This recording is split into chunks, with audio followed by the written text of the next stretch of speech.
कौन light? Second वाला का ये हाँ अब दिख रहा है ठीक। और यो लाइटें है क्या पाइप?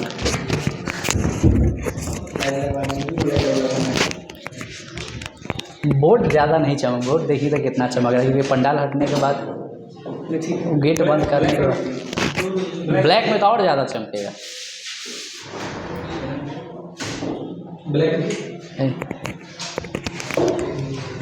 ब्लैक बैकग्राउंड पे तो और चमकेगा, देखिए तो है ना। तो पंडाल बेकार खुलवा व्हाइट वाला पे कुछ कम चमक रहा क्या? उसमें मिक्स हो जाता है। ठीक, चलिए कोई बात नहीं, ठीक देख लेते हैं। खराब होगा तो व्यवस्था लगेगा इसका कल से, जो होगा आप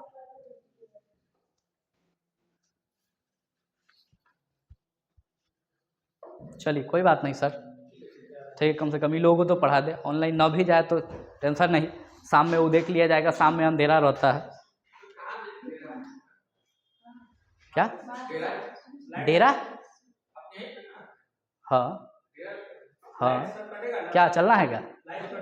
हाँ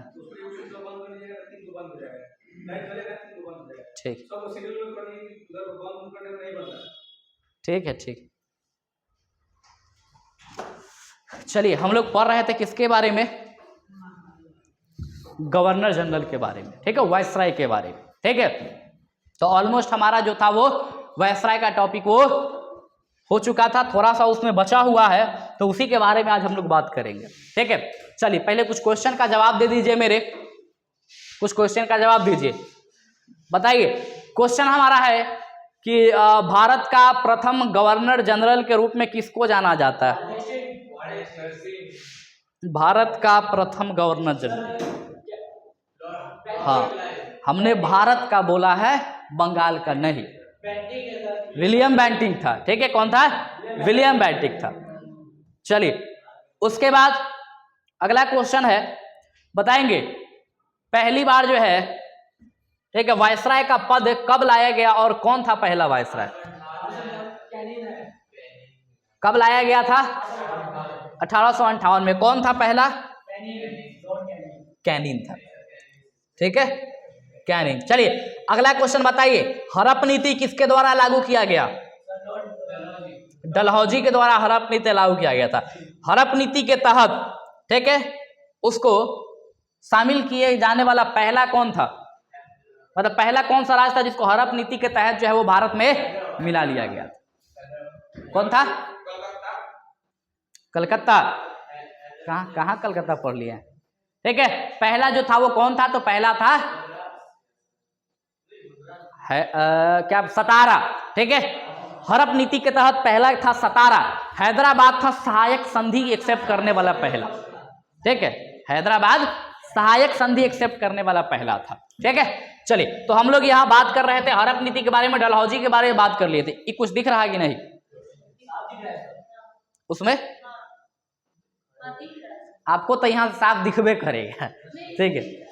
चलिए कोई बात नहीं, आइए देखिए अगला हमारा जो टॉपिक है कैनिन के बारे में। हम लोग डलहौजी के बारे में पढ़े थे, ठीक है। डलहौजी खत्म करने के बाद कैनिन के बारे में हम लोग पढ़े थे, ठीक है। कैनिन के बारे में बात करेंगे। देखिए होता क्या है कि कैनिन का जो समय है वो 1856 में इसका समय शुरू होता, ठीक है, 56 में, क्योंकि डलहौजी का शासनकाल 48 से 56 तक था। जैसे ही डलहौजी गवर्नर जनरल के पद से हटता है, अगला गवर्नर जनरल बन के कौन आता है? कैनिन आता है, ठीक है।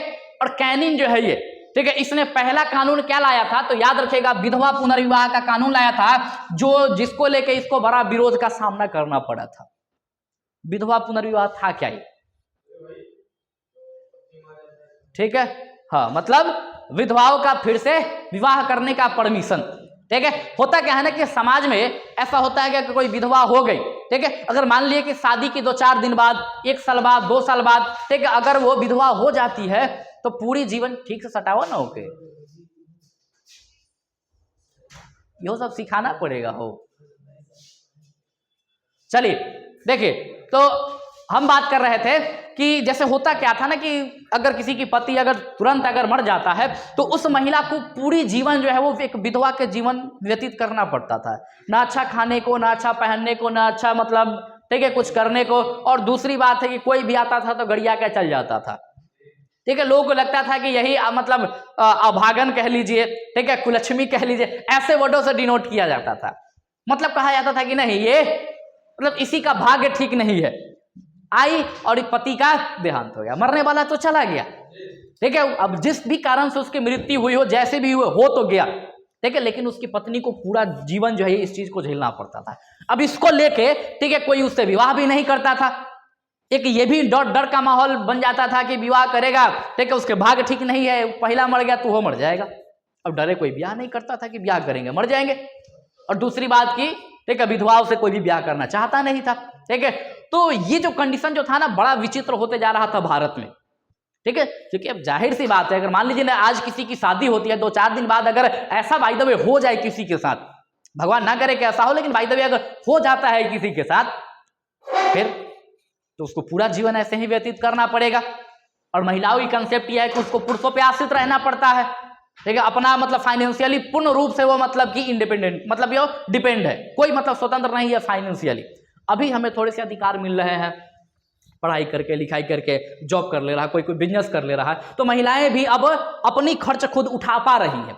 लेकिन उस समय उनके जीवन की हर एक खर्च जो है ये या तो उसका बाप उठाएगा, ठीक है, ब्याह होने के बाद उसकी पति उठाएगा, ठीक है, या फिर जो भी हो, ठीक है। तो वहां फाइनेंशियली महिलाएं बहुत वीक हुआ करती थी, तो इसको लेके समस्या होता था भारत में, ठीक है।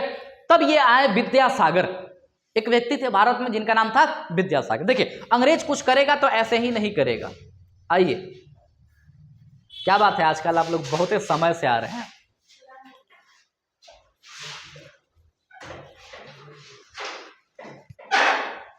चलिए तो हम बात कर रहे थे किसके बारे में, किसके बारे में, हाँ विद्यासागर के बारे में बात कर रहे थे।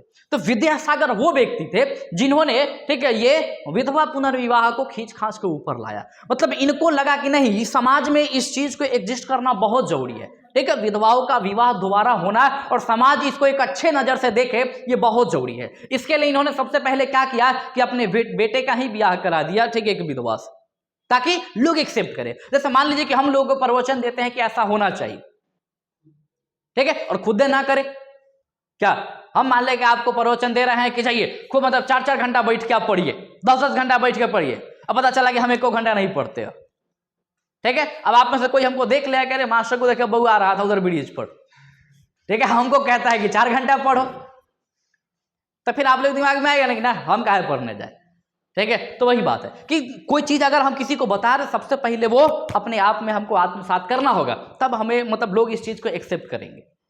तो विद्यासागर ने इन्होंने ऐसा किया कि पहले हाँ अपना ही किया, उसके बाद जो है ये लोग इस चीज को एक्सेप्ट। अब अंग्रेज जो है ये इस कानून को बनाएगा क्योंकि भारतीयों का सहायता मिला, ठीक है, भारतीयों का सहायता मिला तो इसका बहुत ज्यादा विरोध नहीं होगा। क्यों विरोध नहीं होगा? क्योंकि यहां पर एक भारतीय खड़ा है। जैसे सती प्रथा, अगर केवल अंग्रेज ये विधेयक लाता तो अंग्रेज को तो बहुत ही मार मारता भारत के लोग, लेकिन क्या था कि राजा राम मोहन राय जो एक भारतीय थे और ये इस चीज को इंट्रोड्यूस किए थे तो लोगों ने ज्यादा विरोध नहीं किया। उसी प्रकार से विद्यासागर भी एक भारतीय थे और इन्होंने लाया तो लोग इस चीज का ज्यादा विरोध नहीं किया, ठीक है। लेकिन विरोध तो होगा। क्यों विरोध होगा? क्योंकि अभी तक क्या था ना कि एक सिस्टम चल रहा था, ठीक है, कि जो विधवा थे, ठीक है, वो अपना चुपचाप घर में रहेगी, बाहर भी नहीं निकल सकती थी। कोई बाहर निकली तब लोग गड़ियाना शुरू कर देते थे कि विधवा है बाहर निकल रही। अरे इसका क्या मतलब है? कोई विधवा हो गई तो जीना भी छोड़ दे, कल वो कहे कि तुम विधवा हो सांस काहे ले रही, नाक बंद कर लो, ठीक है। तो ऐसे ऐसे मतलब उस समय कुछ कारण थे जिस वजह से लोग परेशान थे, तो ये लाया गया और यहां से विधवाओं के लिए एक विवाह वाली पद्धति शुरू हो गई, उन्हें भी विवाह का मौका मिला, ठीक है।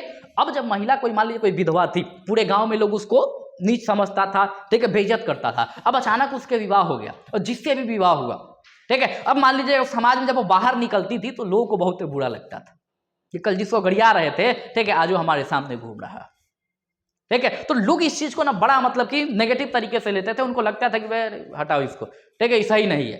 तो इसको लेकर भयंकर विरोध हुआ था और 1857 की क्रांति की एक महत्वपूर्ण घटना थी विधवा पुनर्विवाह। और थोड़ी सी आधुनिकता क्या था भारत में कि महिलाओं को घर से बाहर बड़ा रेयर केस में निकलने दिया जाता था। ठीक है, पहले की बात करें, अब तो थोड़ा बहुत है कि चलो स्वतंत्रता है, लेकिन पहले बड़ा समस्या होता था, रेयर केस में निकलता है। ठीक है, अब उसमें क्या हुआ कि अंग्रेज लोग आया तो ये अंग्रेज लोग ठीक है अपनी पत्नी के साथ घूमता था मार्केट में। ठीक है, अब यहाँ के लोगों को ये बात देख के थोड़ा सा अजीब लगता था कि अरे पत्नी के साथ घूम रहा है। यहाँ के पुरुष को लगता क्या था कि पत्नी के साथ घूमना जो है ना बहुत बड़ा मतलब कि ये नीचता का काम है। मतलब पत्नी के साथ अगर हम घूम रहे हैं, कहीं मार्केट में जा रहे हैं तो हमारा इज्जत डाउन हो जाएगा, मेहरारू को लेके घूम रहा है, पत्नी को लेके घूम रहा है, लोग जो है ना हमारी बुराई करेंगे, ऐसा भारतीय फील करते थे। लेकिन जब अंग्रेज लोग आया तो पत्नी को लेके घूमता था और वो लोग थोड़ा सा और आधुनिक था। भारत के लोग अगर किसी पत्नी को किसी काम से बाहर ले हो जाता था तो पुरुष चलेगा 10 डेग आगे, महिला चलेगी 10 डेग पीछे, ऐसा कंसेप्ट होता था। ठीक है, आज होता है कि नहीं हमें नहीं पता, लेकिन हम जब बच्चे थे तो ये चीज हम देखते थे, ऑब्जर्व करते थे कि उस समय भी ये चीजें चलती थी कि पुरुष वहां चल रहा है तो महिला 10 कदम पीछे चलेगी। लेकिन जब अंग्रेज लोग आया, अब जब इस समय ये हाल है तो उस समय तो और पीछे रहा होगा, 10 की जगह 50 कदम पीछे रहा होगा। ठीक है ना, घर से अगर किसी कारणवश बाहर निकलना पड़े तब की हम बात कर रहे हैं। अब अंग्रेज लोग आया तो वो लोग अपनी पत्नी के साथ घूमता था और उनकी घूमने की विशेषता क्या थी कि बस हाथ लिया पकड़ के और दोनों पति पत्नी मार्केट घूम रहे हैं। अब भारतीयों को बड़ा ही ना विचित्र लगता था। ठीक है, कितना गंदा काम कर रहा है, ठीक है, लेके मार्केट घूम रहा है। अब इस वजह से लेके भारतीय बहुत परेशान थे। ठीक है, अब यही देखा देखी भारत के भी लोग जो इंग्लैंड जाके पढ़ने लगे, अब वहां से पढ़ लिख के आता था तो शिक्षा तो उसको वही मिली है, पढ़ा लिखा है, आधुनिक है, तो भी भारत आता था, किसी भारतीय महिला से विवाह करता था, विवाह करने के बाद वो लेके बाहर निकल जाता था और पूरे समाज में लोग उसको गरियाना शुरू करता था कि पानी छाटो इसका, भात छाट दो इसका, पानी छाट दिया जाता था, भात छाट दिया जाता था। मतलब पूरे समाज में उसको कोई इज्जत नहीं मिलती थी। ठीक है, और यही सब जब चीजें बार बार होने लगी, अब एक गोड़ा दो गोड़ा किया, देखा देखी ऐसा होने लगता है। ठीक है, कि देखने के बाद ऐसा बहुत सारा होता है। जैसे खासकर महिलाओं में एक कंसेप्ट होता है ड्रेस का। जैसे कोई मूवी आती है उसमें स्पेशल कोई ड्रेस रहता है तो उस साल सारे सीजन में वही ड्रेस चलती है। जैसे बाजीराव मस्तानी मूवी आया, बाजीराव मस्तानी का ड्रेस निकला था, ठीक है, वो पूरे सीजन में बाजीराव मस्तानी का चला था। ठीक है, ऐसे जो है ना एक ड्रेस का सीजन आता है, तो वैसे ही होता ना कि देखा देखी कि लोग चल रहा धरल्ले से वही सूट। ठीक है, तो वैसे ही यहां पर जब एक व्यक्ति ब्याह किया और ब्याह करके वो ठीक है पत्नी को मार्केट में लेके घूमना शुरू किया, ठीक है, हाथ में हाथ पकड़ के घूमना शुरू किया, तो ऐसे देखा देखी और भी 2-4 नौजवान रहे होंगे जिनके अंदर ही ख्याल जागा होगा।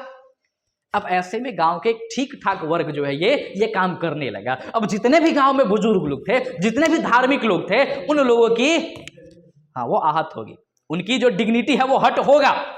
अब वो लोग इस चीज का विरोध करने लगे और 1857 की क्रांति की ये एक न्यू बनी थी, मुद्दा बना था और इतना बड़ा क्रांति हुआ इसके कारण से।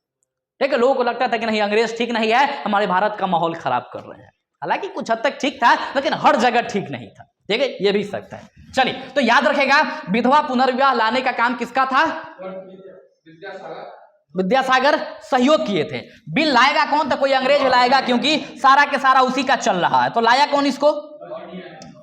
कौन? कैनिंग। ठीक है, कौन लाया? कैनिंग। चलिए, तो कैनिंग के बारे में आप याद रखिएगा कि इसको लाया कौन था? तो कैनिंग लाया था। ठीक है, आई इसके बाद 1857 की क्रांति इसी के समय हुआ था, याद रखिएगा। 1857 की क्रांति किसके समय? क्वेश्चन आता है बहुत बार, आप एग्जाम में क्वेश्चन देखिएगा कि 1857 की क्रांति के समय ठीक है भारत का गवर्नर जनरल कौन था? कैनिंग था।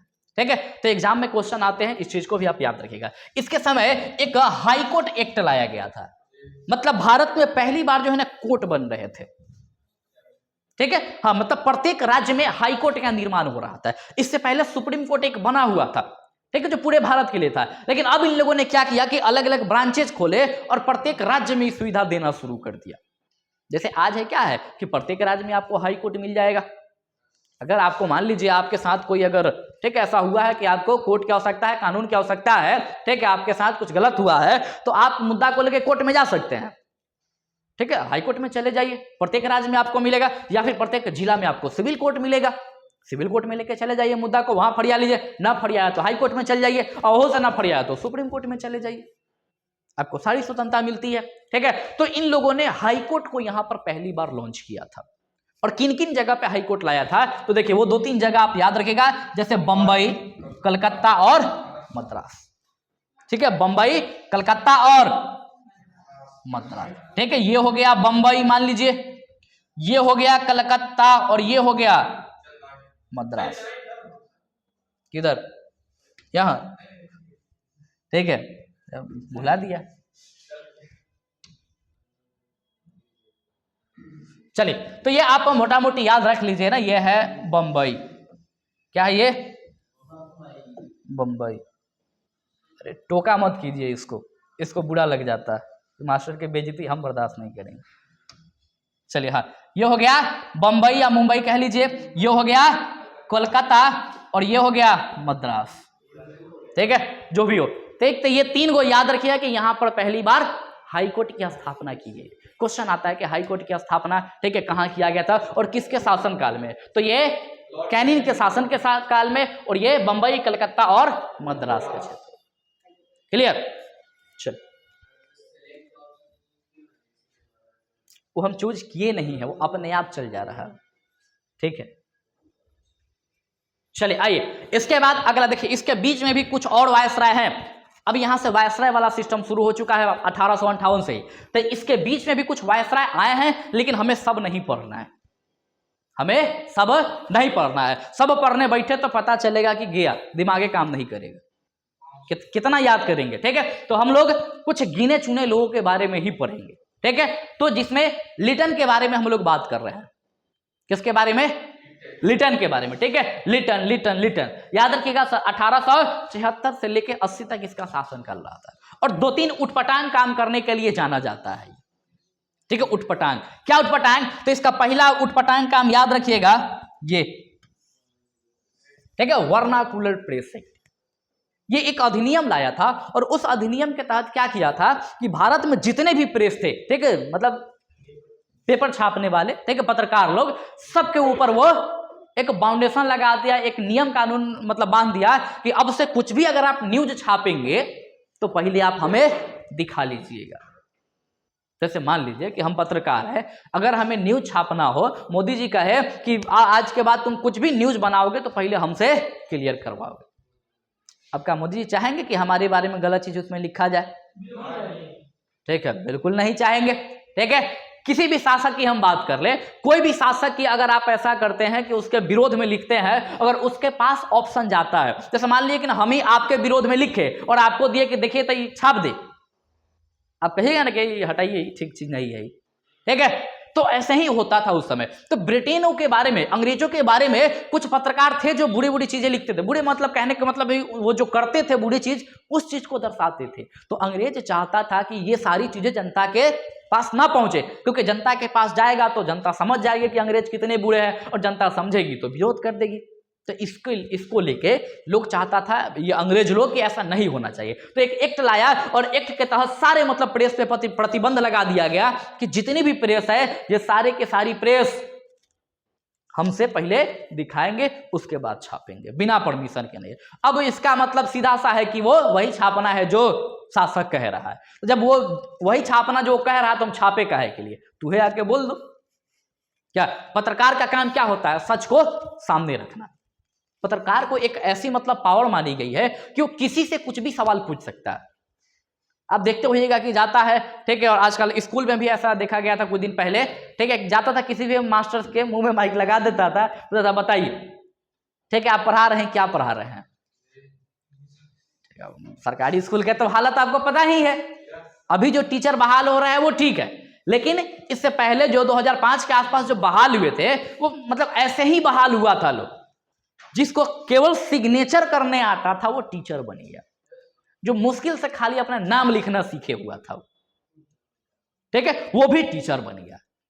तो उन लोगों को दिक्कत होने लगती थी, ठीक है। वैसे ही देखते होइएगा कि मीडिया वाले किसी भी मतलब नेता से कुछ भी सवाल पूछ लेते हैं, किसी भी मतलब कि अधिकारी से कुछ भी सवाल पूछ लेते हैं, ठीक है, और अधिकारी कुछ नहीं कर सकता। सवाल पूछना उसका अधिकार है, ठीक है, अधिकार है। कर्तव्य तो बाद में है उसको अच्छा से प्रकट करना, पहले अधिकार है उसका, वो कुछ भी पूछ सकता है।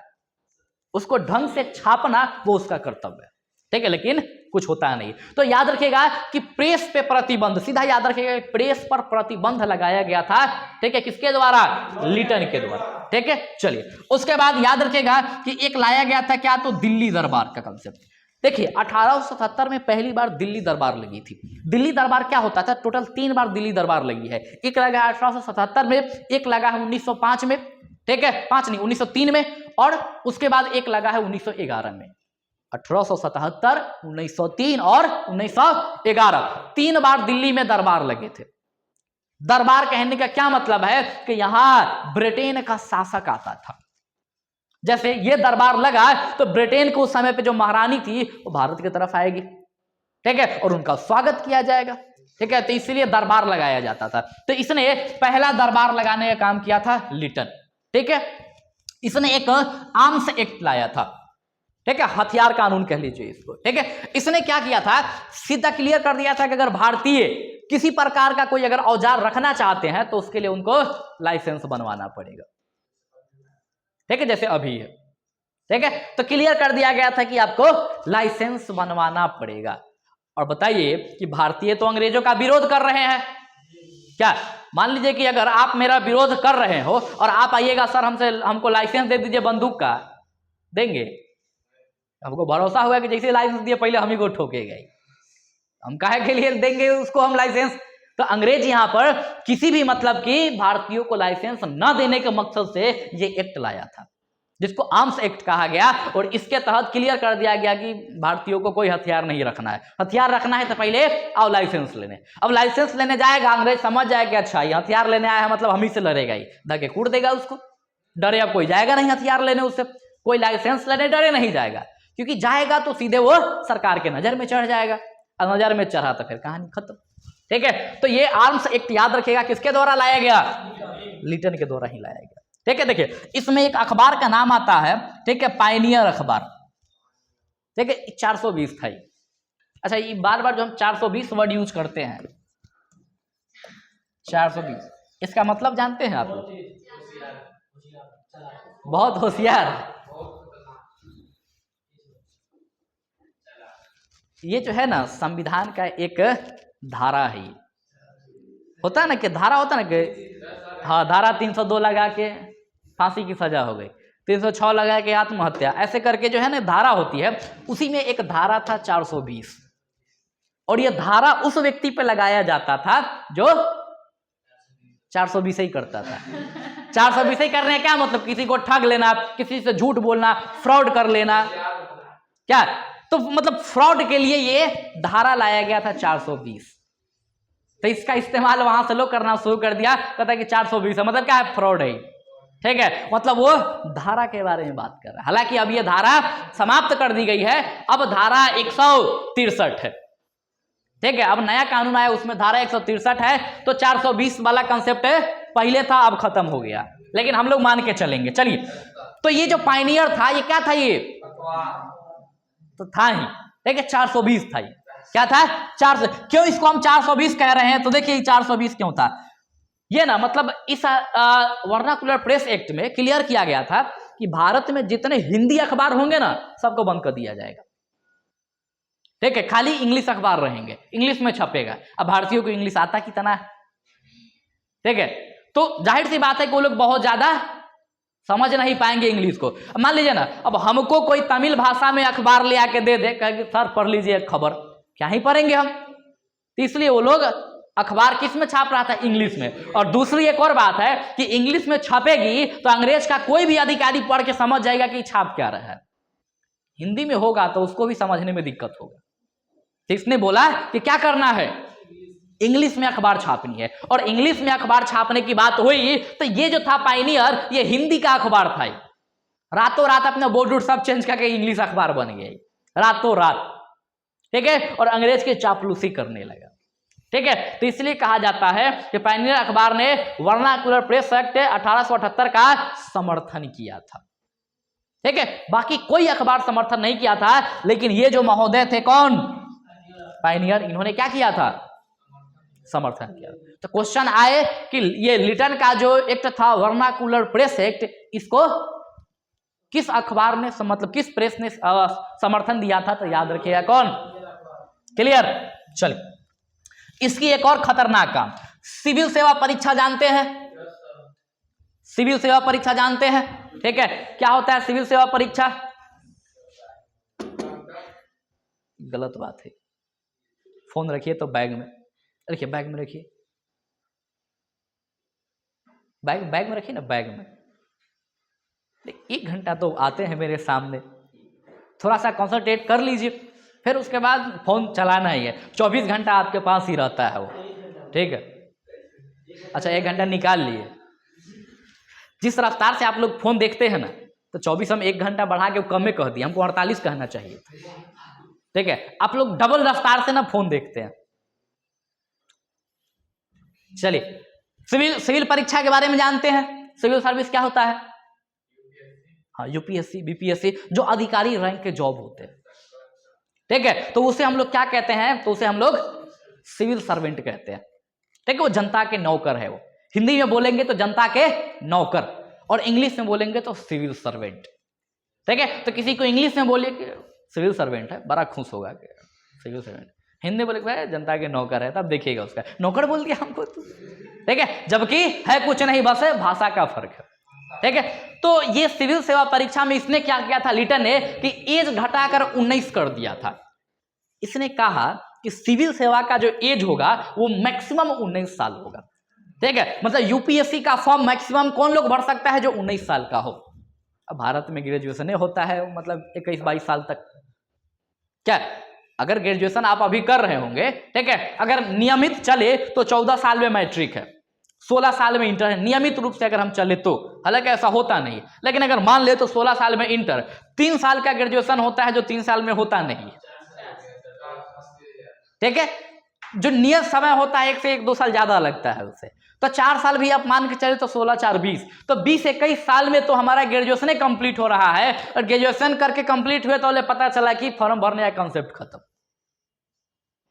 क्या जैसे मान लीजिए कि फॉर्म भरने का जो मतलब क्वालिफिकेशन है वो ग्रेजुएशन रखा गया। जैसे मान लीजिए कहीं भोज हो और भोज का टाइम हमको बताया गया हो 2 बजे, ठीक है। अब हम 2 बजने का इंतजार कर रहे हो, जैसे ही 2 बजे पहुंचे चल देखे जा समाप्त है पूरा भोज, तो भाई गलत बात है, ठीक है। आप हमको टाइम दे दिए 2 बजे का और 2 बजे गया तो आप कह रहे हैं कि सर खत्म है भोज, ठीक है, चल जाइए वापस, ठीक है। तो गलत बात है कि नहीं? तो ये लोग मतलब कि ग्रेजुएशन रखा था क्वालिफिकेशन का, ठीक है, और कितना एज रखा था? तो 19 साल। अब कहां से 19 साल में कोई ग्रेजुएशन कर पाएगा? तो साफ साफ था कि किसी भी भारतीय को सिविल सर्वेंट नहीं बनाना है, सिविल सर्विस का जॉब किसी भी भारतीय को नहीं देना है, ठीक है। तो ये न देने के लिए ये बिल लाया था कौन? लिटन, ठीक है। बाद में इसके बाद जो आया इस सब चीज को चेंज किया, ठीक है। चलिए इसी के समय याद रखिएगा अलीगढ़ जो, ठीक है, एएमयू है, एएमयू अलीगढ़ मुस्लिम यूनिवर्सिटी, इस यूनिवर्सिटी की स्थापना इसी के समय की गई थी। किसके समय? लिटन के समय। क्लियर। चलिए आगे आई रिपन। लिटन के बाद रिपन आया था, ठीक है। लिटन के बाद कौन आया था? रिपन आया था। रिपन का टाइम पीरियड क्या था? 80 से 84। उसका था, उसका क्या था लिटन का? 87 से 76 से 80 था, ठीक है। चलिए ठीक है। तो ये जो था 76 से 80 उसका, और 80 से 84 किसका? रिपन का, ठीक है। तो रिपन जो है ये वो सारी व्यवस्था जो लिटन लाया था उसको समाप्त करने का काम करता है ये। तो पहला व्यवस्था याद रखेगा कि इसने क्या किया, किधर गया? वर्नाकुलर प्रेस एक्ट जो था, इस प्रेस एक्ट को ये समाप्त कर दिया, खत्म किया। बोला कि अब कोई बाउंडेशन नहीं रहेगा, जिस पत्रकार को जो छापना है छापे, ठीक है। तो पत्रकारों को यहां आजादी दे दी। क्लियर। उसके बाद आइए इसने नियमित जनगणना कराया। स्थानीय स्वशासन का जनक इसको माना जाता है। स्थानीय स्वशासन क्या कहते हैं? देखिए जैसे अभी पंचायती राज व्यवस्था जो होता है, जाते हैं पंचायती राज व्यवस्था, प्रत्येक गांव में पंचायत होता है। अगर आप लोग शहर से बिलोंग करते होंगे तो आपके यहाँ नगर निगम होगा, ठीक है। पंचायत से है तो पंचायत होगा, नगर पंचायत, नगर परिषद और नगर निगम, ये 2-3 इसके अलग अलग पार्ट होते हैं, ठीक है। तो ये जो पंचायत होता है, गांव की हम बात कर लेते हैं, तो उस पंचायत में एक मुखिया होता है, ठीक है। हाँ मुखिया होता है, वार्ड होता है, ठीक है। वैसे ही अगर नगर की हम बात करें तो नगर निगम एक मेयर होता है, वार्ड होते हैं, ठीक है। तो ये सब क्या है, ये सब स्थानीय स्वशासन है। मतलब ये इसको स्पेशल चुना गया है उस गांव पे शासन करने के लिए। जैसे मुखिया हो गया, उसको क्यों चुना गया है, ताकि उस गांव का डेवलपमेंट करे, तो इसको स्थानीय स्वशासन कहते हैं। तो कहा जाता है कि पहली बार स्थानीय स्वशासन कौन लाया था, रिपन लाया था। हम कहते हैं कि झूठ बोलता है सब, ठीक है, हम कहते हैं क्या है, ये झूठ बोलता है। लेकिन अगर आपको पास होना है तो यही याद रखना होगा, ये हमारी मजबूरी है, ठीक है। झूठ कैसे वो भी हम बात करें, ठीक है। लेकिन अगर आपको पास होना हो एग्जाम में तो क्या याद रखना होगा, यही याद रखना होगा, हाँ, ठीक है। अभी गलत क्यों है हम बता रहे हैं। ये कह रहा है कि 1880 में स्थानीय स्वशासन आया था भारत में, इससे पहले नहीं था, ठीक है। जबकि आप 323 ईसा पूर्व में जब जाएंगे भारत में, जिस समय चंद्रगुप्त मौर्य का शासन था, पहली बार स्थानीय वहीं शुरू हुआ था। उससे पहले भी शुरू हुआ था, लेकिन उसका कोई बेहतर साक्ष्य नहीं है। बेहतर साक्ष्य किसका है, तो मौर्य वंश का शासन व्यवस्था में मिलेगा आपको, जिसमें आपको मिलेगा कि जो वहां पर मौर्य वंश का शासन व्यवस्था था, उससे पहले नंद वंश का शासन था। तो ये लोग क्या करता था कि स्थानीय शासन रखता था। एक गांव होता था, गांव का जो हेड होता था उसको ग्रामीण कहते थे। जैसे अभी गांव में मुखिया होता है, वैसे उस समय गांव में कौन होता था, ग्रामीण होता था। उसी प्रकार से एक जिला होता था जिसको विस कहते थे, और विस का जो हेड होता था उसको विसपति कहते थे, ठीक है। मतलब यह है कि हमारे यहां पहले से ही ये सारी की सारी शासन व्यवस्थाएं थी, ठीक है। ठीक है ना, क्या आप कुछ बंद करने के लिए बोले थे सर, क्या छोड़ो चलिए। तो ये याद रखिएगा कि भारत में स्थानीय स्वशासन बहुत पहले से है, ठीक है। अब बात है कि सिलेबस इन लोगों ने डेकोरेट किया, हमें बता दिया कि नहीं ऐसा ही है। अब जो बता दिया गया हम लेके चलते हैं, ठीक है। तो एग्जाम में क्वेश्चन भी आया था कि स्थानीय स्वशासन का जनक किसको माना जाता है, तो याद रखें किसको, रिपन को माना जाता था, ठीक है। स्थानीय स्वशासन का जनक रिपन को, जबकि ये सही है नहीं। आइए इसके बाद, ठीक है, याद रखेगा इसके सामने ना, मतलब पहला बार कारखाना अधिनियम लाया गया था।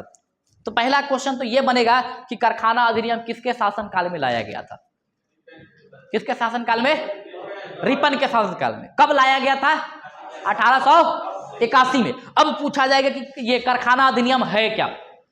देखिए एक एक्ट लाया गया, उस एक्ट के तहत बताया गया कि एक सर्टेन एज के जो बच्चे हैं वही काम कर सकते हैं कारखानों में, ठीक जैसे है ना कि अभी जो चल रहा है कि 14 साल से कम मतलब उम्र के बच्चे को किसी भी कारखाने में हानिकारक कामों में नहीं लगाया जा सकता है। उसको अगर लगाया जाता है तो उस कंपनी के खिलाफ केस हो जाएगी, उसके माता पिता के खिलाफ केस हो जाएगी, या जो भी पालनहार हो उसके खिलाफ केस हो जाएगी, ठीक है। तो उस समय इसमें पहली बार यह तय किया गया था कि क्या एज होना चाहिए, ठीक है। तो लगभग 12 साल के आसपास, ठीक है, रखा गया था, 10 या 12 साल, कि इस एज तक के बच्चे जो है वो काम नहीं करेंगे। 10 साल से ऊपर अगर कोई बच्चा है तो वो काम कर सकता है किसी भी कारखाने।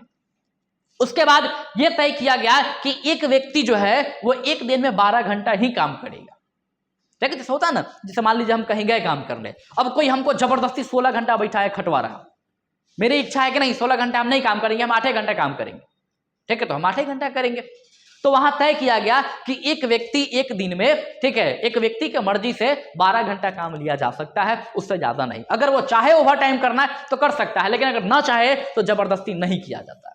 जैसे है ना कि एक दिन का अगर दिहाड़ी आप किसी को दीजिएगा तो उससे आप चाहिएगा कि 8 घंटा काम करवाएं, और एक दिन का अगर वो दिहाड़ी लेता है तो उसकी जिम्मेदारी भी बनती है कि 8 घंटा काम करे। एक मतलब दिन का दिहाड़ी लेके वो 4 घंटा ही काम करे तो गलत है।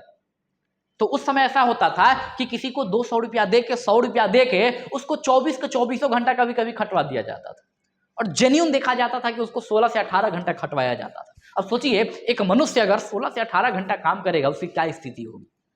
हम लोग तो है भाई पढ़ने पढ़ाने वाले लोग, आराम से टेबल चेयर पे बैठ जाना है, किताब खोल के बैठ के पढ़ते रहना है। इसमें भी हमें लगता क्या है कि दुनिया के सबसे कठिन काम हम कर रहे हैं।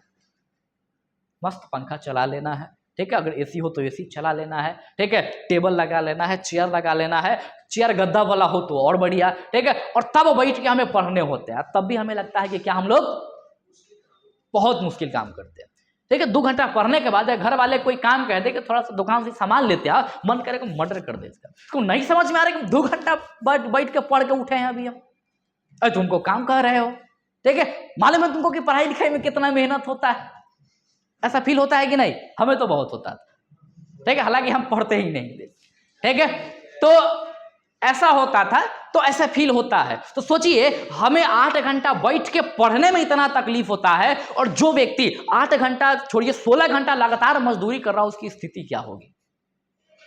खुद सोच के देखिए, जैसे मान लीजिए किसान खेत में काम कर रहा, अगर 16 घंटा काम करेगा, 18 घंटा काम करेगा, तो उसकी स्थिति का आप अंदाजा नहीं लगा सकते। एक लेबर जो है, ठीक है, वो अगर मान लीजिए ईंटा ढोने का काम कर रहा है, अगर वो 16 घंटा 18 घंटा ईंटा ढोने का काम करता है, तो उसकी आप कल्पना नहीं कर सकते हैं कि उसको कितना कष्ट होगा, क्योंकि उसकी जीवन 5 से 7 साल चलेगी और उसके बाद क्या हो जाएगा? समाप्त हो जाएगा। इसलिए देखिए लेबर क्लास के जो लोग होते हैं, मैक्सिमम टाइम उनका क्या होता है कि जैसे ही उनकी एज जो है वो 35 से 40 क्रॉस करती है, वो बीमार होना शुरू हो जाते हैं।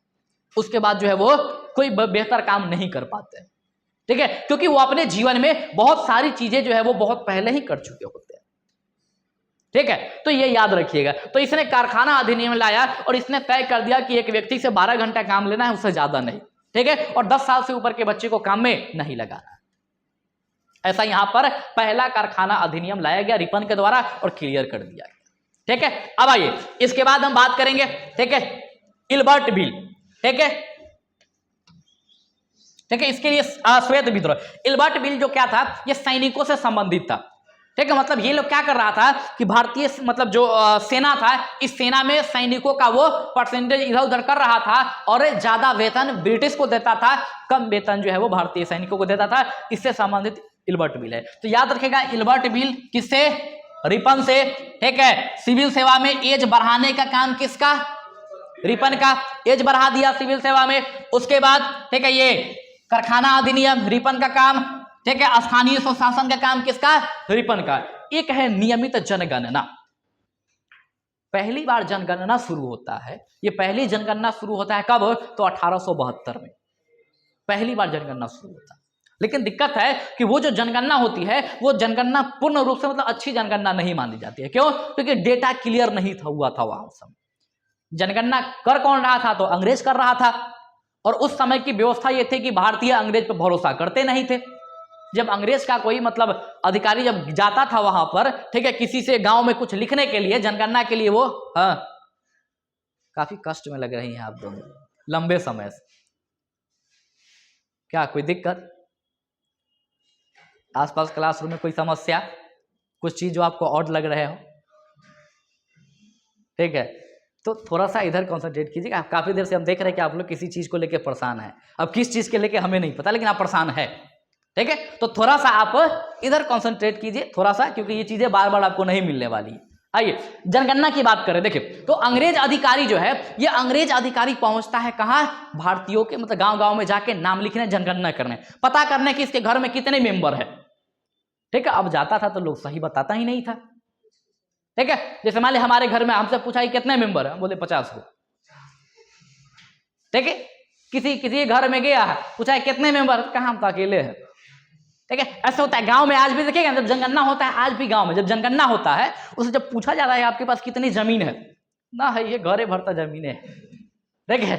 मैक्सिमम लोग आज भी गांव में, ठीक है, वो अपना जमीन कितना दिखाते हैं, ये घर भर जमीनें हैं, ठीक है। अब पूरा घरवा अनाज से भरल होगा, ठीक है। तो ऐसा मतलब अभी का जब ये कॉन्सेप्ट है, तो उस समय का तो बातें छोड़ दीजिए।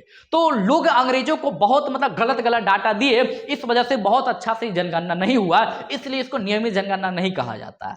बस मोटा मोटी अंदाजा लगा लिया, ठीक है। नियमित जनगणना कब होता है? तो 1881 में रिपन के समय में। इस समय क्या होता है कि थोड़ी बहुत लोगों को, ठीक है, भरोसा दिला के, ठीक है, उसी गांव के किसी एक व्यक्ति को दे दिया जाता था कि अब तुम लिखो। गांव के लोग हैं तो जानबे करता है कि हमारे गांव में कै गो लोग रखता है, क्या हमारे गांव में कितने लोग रहते हैं, किस घर में कितने, ये तो हमको पता ही होगा, ठीक है। तो इस हिसाब से थोड़ी सी जनगणना करने का प्रयास किया गया, और पहला नियमित जनगणना होता है वो कब होता है? तो 1881 में। किसके समय में? रिपन के समय। तो अगर क्वेश्चन आया कि पहली जनगणना तो कब? 1872। अरे पहली जनगणना 1872, नियमित रूप से पहली जनगणना कब? तो 1800। और यहां से फिक्स कर दिया गया कि हर 10 साल पे जनगणना होगी। 81 के बाद 91, 91 के बाद 101, फिर 11, फिर करते करते आज 21 में होना था लेकिन हुआ नहीं। ठीक है, लास्ट जनगणना जो है वो 2011 में हुआ था। क्लियर? चलिए, तो ये इसके बारे में, रिपन के बारे में, अल्फा बीटा गामा याद रखिएगा। ठीक है, आइए अगला कर्जन की बात करेंगे। ठीक है, कर्जन मतलब इससे ज्यादा मतलब अलोकप्रिय कोई था ही नहीं पूरे वायसराय में। मतलब इसको लोग सबसे ज्यादा अलोकप्रिय मानता था। ठीक है, बुरा कह लीजिए, ठीक है, खराब कह लीजिए। ठीक है, सबको लगता था कि ना सबसे बेकार जो है ये वायसराय है। क्यों बेकार कहता था? क्योंकि कुछ ये ऐसा नियम लाया था जो लोगों को बहुत टॉर्चर करता था, और साथ ही साथ कुछ ऐसा भी नियम लाया था ये जिस नियम से बहुत सारी चीजें अच्छी भी हुई। तो कर्जन को जो है वो बुरा इंसान के रूप में भी जाना जाता है और इसके अच्छे रूप में भी जाना जाता है। अभी तो आप नॉर्मली एग्जाम देने वाले होंगे। ठीक है, नॉर्मल आप आए हैं पढ़ने के लिए। ठीक है, अगर आपको साधारण रेलवे का एग्जाम देना हो, चपरासी खलासी का एग्जाम देना हो, तो आपके लिए मात्र फैक्ट इंपॉर्टेंट है। लेकिन अगर आप सिविल सर्विस का एग्जाम देने जाएंगे तो वहां आपसे मेंस में इसके बारे में कई बार देखा गया है, क्वेश्चन आया है। क्वेश्चन पूछा जाता है कि महोदय बताइए, कर्जन किए, मतलब कहा जाता है कि कर्जन एक बुरा इंसान था फिर भी भारत का भलाई कर गया। वो कैसे? तो वहां पर उसके अच्छी चीजों को भी बतानी होती है, बुरी चीजों को भी बतानी होती है। तो फिलहाल आप इसी पे कंसंट्रेट कीजिए। आइए, सबसे अलोकप्रिय शासक के रूप में कौन जाना गया? वायसराय के रूप में कर्जन जाना गया। कहा था कि बहुत ही बेकार व्यक्ति था ये। ठीक है, बहुत अच्छा इंसान नहीं था। एक व्यक्ति था जिसका नाम था गोपाल कृष्ण गोखले। ठीक है, गोपाल कृष्ण गोखले जो है इसको आधुनिक भारत का औरंगजेब कहते थे। जैसे औरंगजेब था कि मुगलों में सबसे क्रूर शासक के रूप में जाना जाता था, किसको? औरंगजेब। ठीक है, उसी पे एक मूवी बना है, छावा मूवी देखे हैं?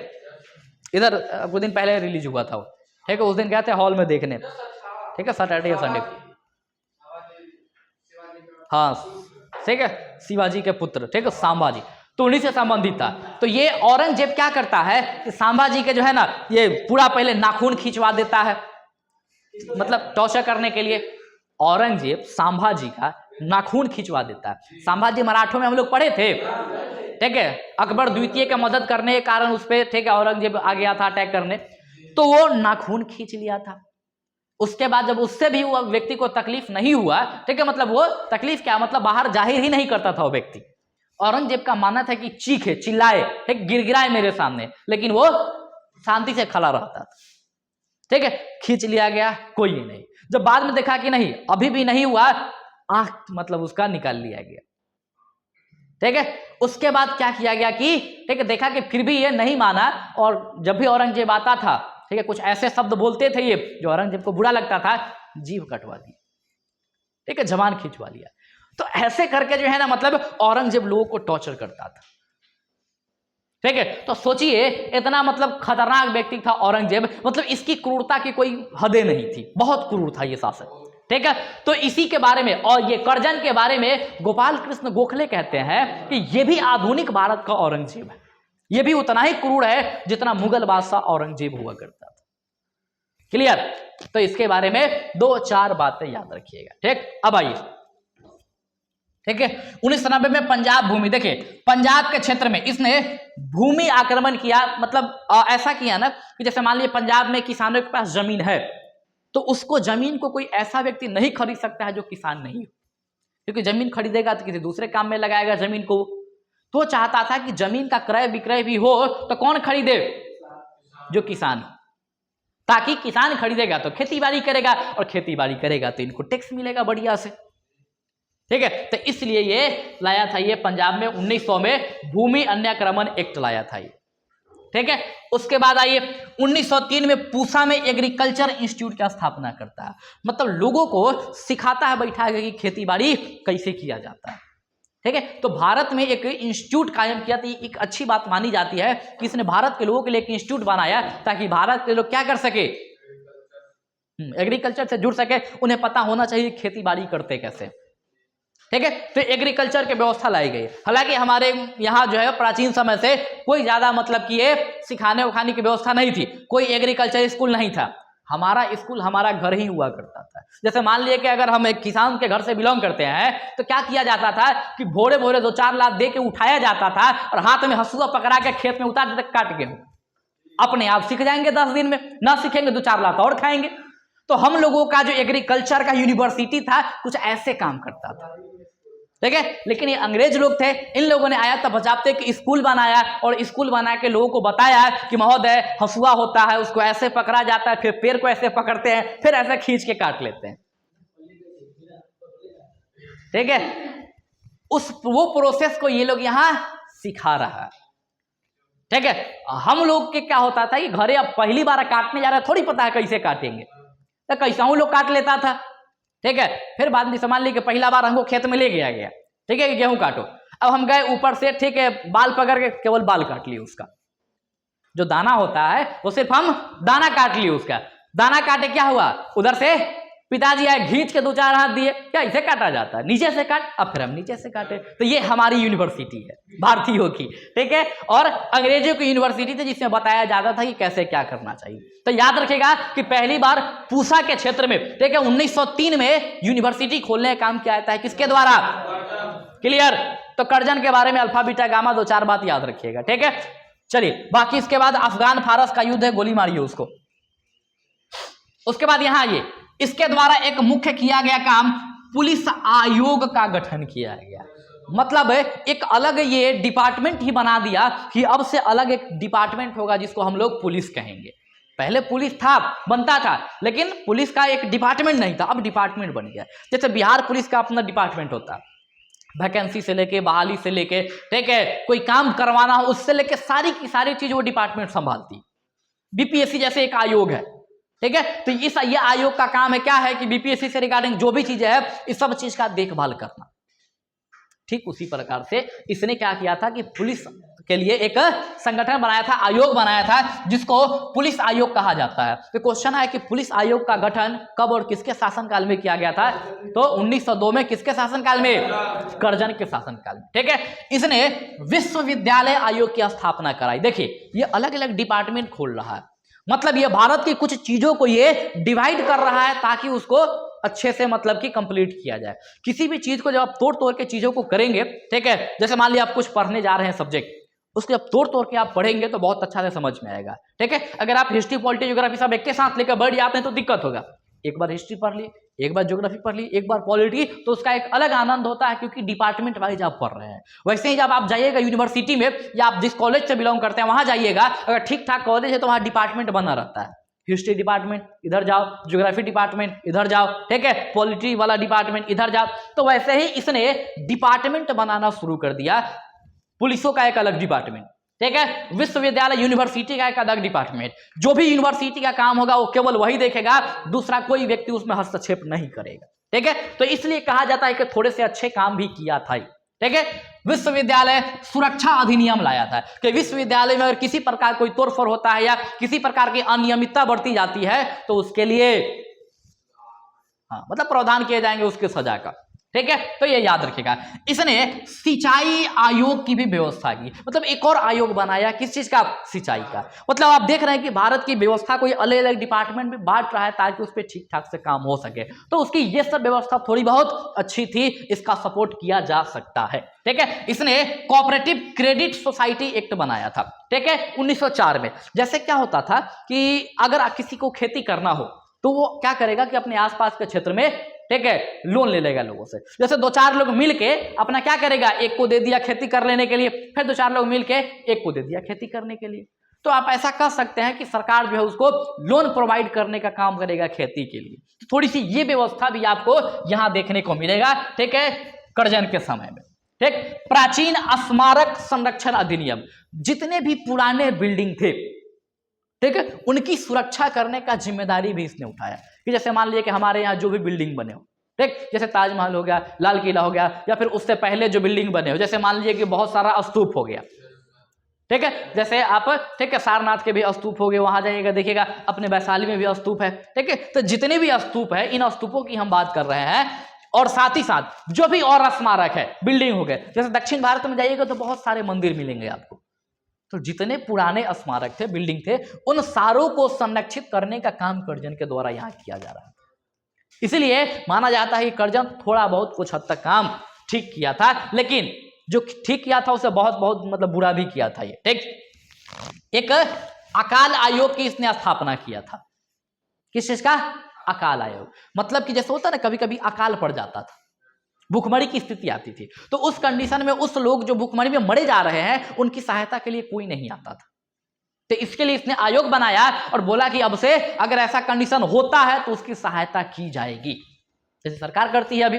ठीक है, देखिए कहीं पे अकाल पड़ गया या फिर बाढ़ आ गया तो क्या करता है? तिरपाल बंटवा देगा, चूरा मीठा हेलीकॉप्टर से छिटवा देगा। ठीक है, मतलब जाके दे देगा। ठीक है, तो ऐसे ही ये व्यवस्था लगाया था। ये क्या करना है? रक्षा करना है लोगों का। उसके बाद इसकी सबसे खराब मतलब कि काम इसका बंगाल का विभाजन करना। इसने हिंदू मुस्लिम की व्यवस्था लाकर बंगाल को दो अलग अलग भाग में बांट दिया। जहां ज्यादा मुस्लिम रहते थे उसको इसने पूर्वी बंगाल बना दिया, जहां ज्यादा हिंदू रहते थे उसको इसने पश्चिमी बंगाल बना दिया। और वही पूर्वी बंगाल जो है बाद में पाकिस्तान बन गया और वही पाकिस्तान बाद में बांग्लादेश बन गया। ठीक है, तो आज जो बांग्लादेश है वो भारत का ही पार्ट होता है, लेकिन कर्जन के द्वारा ही इस चीज को तोड़ दिया गया। ठीक है, तो बंगाल का विभाजन का काम किसके द्वारा किया गया? ठीक है, कर्जन के द्वारा किया गया। ठीक है, चलिए तो कर्जन के बारे में ये दो चार बात आपको किसके बारे में याद रखना है? कर्जन के बारे में। क्वेश्चन सीधे पूछता है कर्जन जो है अपने जीवन में कौन कौन सी चीजें किया था। ठीक है, चलिए इसके बाद समय आता है किसका? तो ये मिंटो का। ठीक है, अब इसके बाद मिंटो आता है, एल्गिन आता है, फलाना चिलाना जो भी आता है। ठीक है, तो अगर आप 15 मिनट का और समय देंगे तो खत्म कर देंगे।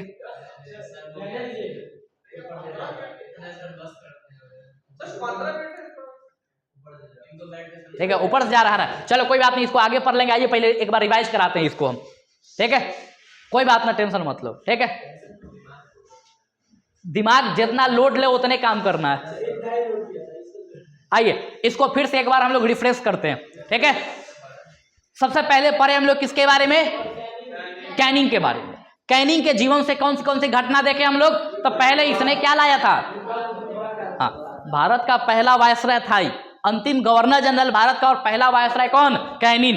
ठीक है, इसने विधवा पुनर्विवाह सिस्टम लाया। ठीक है, इसने 1857 की क्रांति देखा, मतलब इसी के समय में 1857 की क्रांति हुई थी। ठीक है, इसने हाईकोर्ट एक्ट लाया था। तो हाईकोर्ट एक्ट, 1857 की क्रांति, विधवा पुनर्विवाह और इसका वायसराय बनना मुख्य घटना इसके जीवन की। लिटन की बात करेंगे, इसके समय क्या क्या हुआ था? तो इसने दिल्ली दरबार लगाया, इसने आर्म्स एक्ट लाया था, वर्नाकुलर प्रेस एक्ट लाया था। ठीक है, पायनियर अखबार इसका समर्थन किया था। ठीक है, वो याद रख लेना है। सिविल सर्विस एग्जाम जो होता है उसका एज घटाए कितना कर दिया? 19 साल कर दिया, 19 साल कर दिया। ठीक है, उसके बाद इसी के समय पे अलीगढ़ मुस्लिम यूनिवर्सिटी जो है उसकी नींव पड़ी थी। ठीक है, तो लिटन के मतलब जीवन से ये दो चार बात याद रख लीजिएगा। रिपन आया, इसने क्या किया? तो इसने स्थानीय स्वशासन लागू किया। ठीक है, मतलब इसका जनक माना जाता है इसको। ठीक है, नियमित जनगणना कराया इसने 81 से। उसके बाद 81 में ही प्रथम कारखाना अधिनियम लाया गया इसी के समय में। उसके बाद सिविल सेवा जो है इसमें एज बढ़ा के इसने 21 करवाया, बोला कि 19 में 21 होना चाहिए। ठीक है, तो ये काम किया। वर्नाकुलर प्रेस एक्ट जो लाया गया था जिसमें जो भी मतलब कि पत्रकार थे उस पर बैन लगाया गया था, उस बैन को समाप्त कर दिया गया इसके द्वारा यहाँ। ठीक है, किसके द्वारा? लिटन के द्वारा। ठीक है, इल्बर्ट बिल जो है रिपन के द्वारा लाया गया। तो इल्बर्ट बिल किसके समय? रिपन के समय। तो Ilbert bill, vernacular press act, civil service में एज का बढ़ाना, प्रथम कारखाना अधिनियम और नियमित जनगणना, स्थानीय स्वशासन का जनक, ये 5-6 काम किसके समय में? रिपन के समय। ठीक है, तो एग्जाम में जब भी जाना हो, ठीक है, मान लीजिए आपका एग्जाम, अगर मान लीजिए कि कल परसों एग्जाम होने वाला है किसी चीज का, तो यही से 2-4 पॉइंट जो है देख के चले जाइएगा, एग्जाम में यही से क्वेश्चन टपकेंगे। ठीक है, और वायसराय वाला चैप्टर 1 नंबर यहां से भी फिक्स है। ठीक है, आप एग्जाम में जाएंगे 1 नंबर यहां से भी आपको निश्चित रूप से देखने को मिलेगा, तो अच्छे से पढ़ लीजिएगा। कर्जन के बारे में बात किए, सबसे खराब शासक, सबसे अलोकप्रिय शासक। ठीक है, कौन? कर्जन। ठीक है, उसके बाद गोखले ने इनको आधुनिक भारत का औरंगजेब कहा था। ठीक है, पंजाब में इसने भूमि एक्ट लाया था जिसमें किसानों को यह कहा था कि आप जमीन किसी दूसरे किसान से ही बेच सकते हैं। ठीक है, उसके बाद पूसा में इसने एग्रीकल्चर इंस्टीट्यूट लागू किया था। ठीक है, उसके बाद इसने क्या किया था? कुछ नहीं किया था। ठीक है, छोड़ दीजिए वो। ठीक है, उसके बाद पुलिस के बारे में याद रखेगा, इसने पुलिस आयोग का गठन किया, इसने विश्वविद्यालय आयोग का गठन किया, विश्वविद्यालय संरक्षण लाया। देखिए ये एग्जाम में क्वेश्चन आएगा। क्वेश्चन कैसे आता है, जैसे आपसे पूछ लिया कि विश्वविद्यालय आयोग का गठन कब किया गया। ठीक है, आप तो आयोग भी पढ़ रहे हैं और सुधार अधिनियम भी पढ़ रहे हैं। ठीक है, तो याद रखिएगा इस दोनों का डेट कंफ्यूज ना हो, क्योंकि अगर देता है जैसे स्टेटमेंट वाइज एग्जाम में क्वेश्चन आता है तो क्वेश्चन क्या लिखेगा, तो क्वेश्चन लिखेगा कि विश्वविद्यालय आयोग की स्थापना 1904 में हुआ था। पूछेगा बताइए सही है कि गलत। तो इस चीज पे ध्यान दीजिएगा, गलत है ये हम आयोग की बात कर रहे हैं। आयोग कब बना था 2 में, और विश्वविद्यालय सुधार अधिनियम 1900। हाँ, तो ये थोड़ा सा क्लियर रखिएगा। ठीक, सिंचाई आयोग की नियुक्ति इसने किया था, सिंचाई व्यवस्था लाया था। ये कोऑपरेटिव क्रेडिट सोसाइटी एक्ट लाया था, किसानों को लोन देने के लिए व्यवस्था लाया गया था। प्राचीन स्मारक संरक्षण अधिनियम 1904 में लाया गया था इसके द्वारा। ठीक है, भारतीय पुरातत्व सर्वेक्षण, छूट गया था। देखिए ये पुरातत्व सर्वेक्षण विभाग मतलब होता है ना, जैसे खुदाई के दौरान जो भी चीजें मिलती है उसको पुरातत्व कहते हैं। जैसे मान लीजिए कि इस जगह की खुदाई की जाए, खुदाई के दौरान यहाँ पर लोटा थरिया जो भी मिले, क्या कुछ ना कुछ तो मिलेगा यहाँ से, तो उसको पुरातात्विक साक्ष्य कहते हैं हम लोग। ठीक है, क्या तो जो भी आर्कियोलॉजी के द्वारा चीजें प्राप्त होती है, तो इसने क्या किया, एक विभाग बनाया और उसका काम दिया कि अलग अलग जगह रिसर्च कीजिए। जैसे आज देखिएगा रिसर्च होता है, ठीक है, कि प्रत्येक डिपार्टमेंट, हिस्ट्री का अलग डिपार्टमेंट, सबका अपना अपना रिसर्च का डिपार्टमेंट होता है। उसी प्रकार से इसने सर्वेक्षण विभाग बनाया कि लोग जाके सर्वेक्षण कर सके, तो ये याद रखिएगा। ठीक है, पुरातात्विक सर्वेक्षण। ठीक, अकाल आयोग का गठन इसने किया था, अकाल आते समय ये उस चीज को झेल सके। 1905 में बंगाल विभाजन भी किसने, ठीक है, कर्जन के समय में हुआ था। ठीक है, तो कर्जन के बारे में अल्फा बीटा गामा 2-4 बात याद रखिएगा। ठीक है, इसके बाद थोड़ा सा मिनटों के बारे में आता है, ये एग्जाम में पूछा जाएगा। उसके बाद हार्डिंग के बारे में, हार्डिंग द्वितीय जो था ये आएगा। उसके बाद छोटे मोटे लोग हैं, चेम्सफोर्ड से 2-4 बात, रीडिंग से 2-4 बात, ठीक है, और उसके बाद इरविन से 2-4 बात, ठीक है, वेलिंगटन, लेनिथगो, और कहानी खत्म। ठीक है, हाँ, तो थोड़ा सा 2-4 और है, तो अगले क्लास में हम लोग बात कर लेंगे, 5-10 मिनट लगेगा। उसके बाद जो है वो अगला टॉपिक हम लोग पढ़ेंगे, धार्मिक समाज सुधार आंदोलन पढ़ेंगे। यही ऐसा क्या लेकर जब भोज खाने जाता है ना, तो कसी करके देखिए, भोज आया, पूरी रख दिया गया, इसमें आलू के सब्जी, परवल के सब्जी रख दिया गया, पनीर नहीं, पनीर है भाई, खा था लोग पहले जो रखाया प्लेट में। पनीर की सब्जी होगा तो बिल्कुल मिलेगा आपको, इना कि आलू रखा तो पनीर ले आओ, पनीर ऐसे नहीं करना है। ठीक है, हिस्ट्री पढ़ रहे हैं, पहले एगो तो हम खत्म कर ले, क्या तो 10 दिन और, लगभग 10 क्लास और आप मान लीजिए मॉडर्न हिस्ट्री का ये पार्ट खत्म हो जाएगा। उसके बाद जो कहिएगा वो शुरू कर देंगे, ना कुछ हो कहिएगा तो बैठ के बिहुला गाएंगे, सब आता है हमको। ठीक है, जो कहिएगा रे, आपकी जो इच्छा हो हम वो पढ़ा देंगे, निश्चिंत रहिएगा। ठीक है, बस फिलहाल अभी आप चुपचाप जो पढ़ा रहे उसको सीख लीजिए। अभी ना कभी पढ़ रहे हैं दिमाग में हो, सब पॉलिटिया पढ़ा देते, सब पढ़ लेंगे। हाँ, सबसे क्वेश्चन काहे नहीं आएगा भाई, पॉलिटी का टॉपिक है, काहे नहीं क्वेश्चन आएगा, बिल्कुल आएगा। ठीक, चल इसको बंद कीजिए, तो इसको हाँ कोई बात ना, वो बंदे कर देना है। ठीक।